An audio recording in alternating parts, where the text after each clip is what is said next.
Hi, welcome back to Google Analytics Basic Principles. Okay, so in this particular lecture, I'll be looking at installing Google Analytics Tracking ID on a website.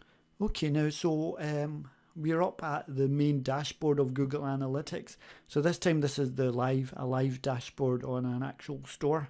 Again, you can see on your right hand side there's 0 people in the store because it's just a test store, just so I can illustrate my point.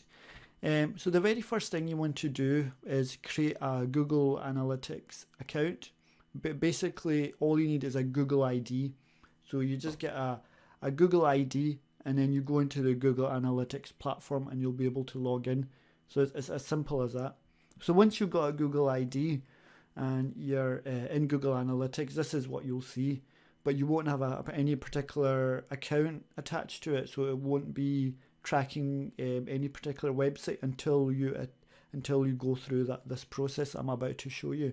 So very first thing you want to do is go to your bottom left hand corner and click on this tools icon here, and you'll get something like this. So because I'm already in an account, you might see certain information that you might not see the very first time you come to this, but the main things are you'll be able to create an account. So that's the very first thing you want to do. So you simply go into create an account, and you most likely you'll want to hit website there. So you just put an account name, so whatever name you want to call that account, and a website name. So this is not a URL, just a website name. So down below it says website URL. So this is the exact URL for your particular website that you want to track. In the industry category, that could be anything. Just find the nearest one to it and select it, and that's what you have to do. Again, put the time zone in, GMT, whatever time zone you're in, and that's all it is. I mean, you can leave them all ticked, and you hit get tracking ID, and that's all there is to it. So I won't do that because I'll need to create an actual account. So what I'll do is I'll show you what the next screen looks like. If I go back into my account that I've already got, if I click on tracking information and tracking code, so this is what you'll see if you hit and get tracking ID. So there's these 2 bits of information that you need. First you need the tracking ID, which is just a little line there, and then you need this tracking code here. So it depends on your website. Some of the websites, you know, the sort of the website builder that you made your website from, some of them you'll need to put this full snippet of code in to the header tag on your code, or you just put the tracking ID in. So as an example, I'll show you a Shopify website that I added this onto. So let me just go into that website. So this is the back end of my Shopify store on my dashboard. So if you're using a Shopify site, all you do is you go into online store, then you select preferences, and you scroll down, and that's it there. So you can see that exact tracking ID that was up here, the snippet of code.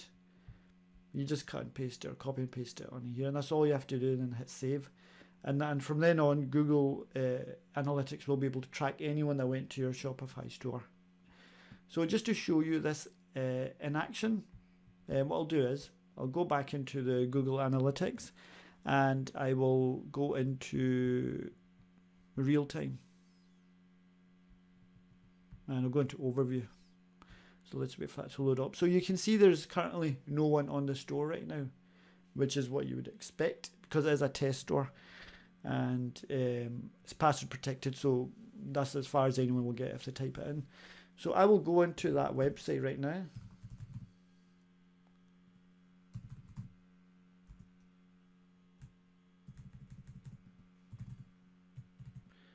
Okay. Right, so that's me in the front end or the front page of that website. So if I go back into Google Analytics, and there it is, just as I went there, you can see it suddenly went to a 1, and down here you can see it's on the password page. So if I scroll down, you'll see that's where I am, and it's tracking me. So as soon as I went on that website, because I had that little snippet of code on from Google Analytics on my Shopify store. The minute anyone goes onto that my Shopify store, Google Analytics tracks them. So you can see this is live right now. If I came from a specific sort of referral site, campaign, and so on, you'll see that information here. You can see some more information, traffic sources on the left hand side. But as soon as someone's on and then they're off again, then all information will be stored under audiences. But I'll show you that later. So that's it from this particular lecture. So just to show you the basics of how to install it on a store and how you can see the functionality of it, how it actually works, and you can see it working in real time. Okay, so that's the end of this lecture, and I will see you on the next lecture.